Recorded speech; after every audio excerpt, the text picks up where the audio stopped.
कर्नाटक में टूटेगा 38 साल का रिकॉर्ड। बीजेपी कांग्रेस में इस बार सीधी टक्कर। किसके सिर सजेगा कर्नाटक का ताज। कर्नाटक चुनाव को लेकर प्रचार खत्म होने के बाद सियासी पारा चरम पर है। विधानसभा चुनाव के लिए आज मतदान जारी है। वहीं वोटिंग के बाद 13 मई को आने वाले नतीजे ये तय कर देंगे कि कर्नाटक का ताज किस पार्टी के नाम होगा। कर्नाटक विधानसभा चुनाव 2018 के परिणाम देखें तो बीजेपी ने सभी समुदायों का अधिकतम वोट लिया था।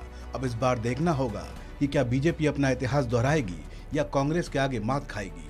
224 विधानसभा सीटों के लिए बीजेपी, कांग्रेस और जनता दल सेक्युलर तीनों ही दलों ने जोर लगाया है। बीजेपी के सामने सत्ता बचाने की चुनौती है तो वहीं कांग्रेस की ओर इस चुनाव में पूरा जोर लगाया जा रहा है। बीजेपी, कांग्रेस और जेडीएस के बीच कई सीटों पर त्रिकोणीय मुकाबला है तो वहीं कई जगह कांग्रेस और बीजेपी के बीच सीधा मुकाबला है। पिछले कुछ चुनावों के पैटर्न को देखा जाए तो धीरे धीरे अधिकांश सीटों पर मुकाबला सिर्फ दो दलों के बीच ही देखने को मिलता है। 2018 के विधानसभा चुनाव में बीजेपी को 104 सीटें जीतकर सबसे बड़ी पार्टी बनकर उभरी थी, लेकिन बहुमत के आंकड़े से 9 सीटें पीछे रह गई थी। कांग्रेस को 80 सीटें मिली थी और जेडीएस को 37 सीटें। दोनों ने तुरंत गठबंधन की घोषणा कर दी थी। प्रधानमंत्री नरेंद्र मोदी की लोकप्रियता के रथ पर सवार सत्तारूढ़ बीजेपी की कोशिश 38 साल के उस मिथक को तोड़ने की है जिसमें प्रदेश की जनता ने किसी भी सत्ताधारी पार्टी को वापस सत्ता में बिठाने से परहेज किया है। आगामी लोकसभा चुनाव के मद्देनजर दक्षिण में अपने इस गढ़ को बरकरार रखने के लिए बीजेपी ने कोई कोर कसर नहीं छोड़ी है। साल 2018 में कांग्रेस जेडीएस की जोड़ी को तोड़कर सरकार बनाने वाली बीजेपी के लिए चुनाव में खरा उतरना बेहद जरूरी है। तो दूसरी ओर कर्नाटक में कांग्रेस का पुराना अच्छा और बेहतरीन रिकॉर्ड रहा है। जेडीएस की ओर से चुनाव से ठीक पहले कई बार ये बात कही जा चुकी है कि वो एक बार फिर से किंग मेकर बनकर दिखाएगी, जिसके चलते कर्नाटक की सत्ता में उसका दखल भी देखने को मिलेगा।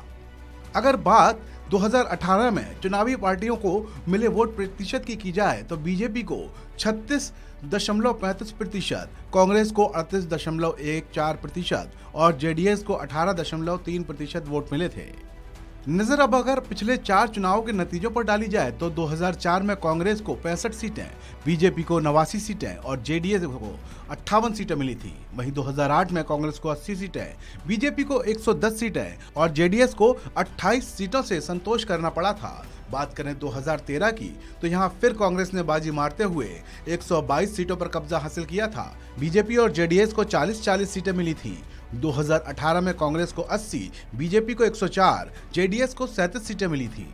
आपको बता दें कि कर्नाटक राज्य में कुल 5.21 करोड़ मतदाता हैं, जिनमें 2.59 महिला और 2.62 करोड़ पुरुष मतदाता हैं। कुल मतदाताओं में से 16,976 100 से अधिक आयु के हैं, 4,699 ट्रांसजेंडर हैं और 9.17 लाख पहली बार के वोटर हैं। चुनाव आयोग के जारी निर्देशों के मुताबिक वो कमजोर आदिवासी समूहों और ट्रांसजेंडरों के लिए विशेष बूथ स्थापित करेगा। इस खबर में भी इतना ही। आप बने रहिए वन इंडिया के साथ।